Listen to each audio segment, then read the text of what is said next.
Socializing 87. I read a news article a while ago, which I wanted to briefly discuss. It reported on a mother who discussed how her son's behavior towards her changed after he got married.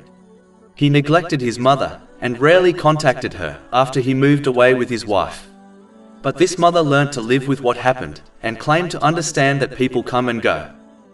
The important lesson to learn from this is that when a Muslim is blessed with a relationship, such as a child or a sibling, they should understand the true purpose of that relationship and act accordingly.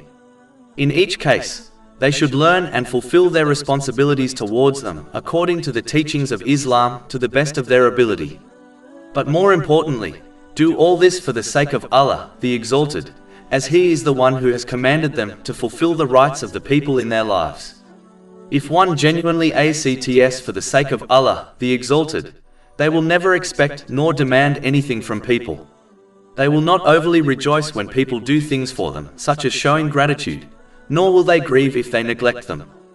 As they fulfilled the rights of the person for the sake of Allah, the Exalted, they only seek reward from Allah, the Exalted, not people. This would prevent a person becoming sad or depressed if their relative or friend neglected them after years of helping them. Unfortunately, many Muslims form relationships with the wrong intention. They get married and have children for the sake of receiving something back from their spouse and children. In most cases, especially in this day and age, they will be left disappointed if they adopt this attitude. It is important for each Muslim to correct their intention and connect with people and forge relationships for the sake of Allah, the Exalted, and therefore only seek benefit and reward from Him. Whoever acts in this manner proves that they have put their trust in Allah, Exalted. The one who puts their trust in Allah, the Exalted, will not be let down in this world or the next. Chapter 65 at Talaq, verse 3.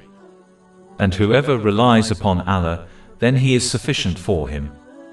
Whoever adopts the incorrect intention and forms relationships for the sake of gaining a return from people, have put their trust in people.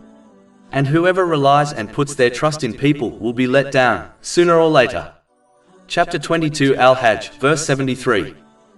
Weak indeed are the seeker and the sought. This discussion does not mean a Muslim should not be grateful to others for what they have done for them, as this is a part of thanking Allah, the Exalted, according to a narration found in Jami' at-Tirmidhi, number 1954. But it means if someone does not appreciate a Muslim for what they have done, they should not be bothered by it, as they should be hoping for a return and reward from Allah, the Exalted, not people.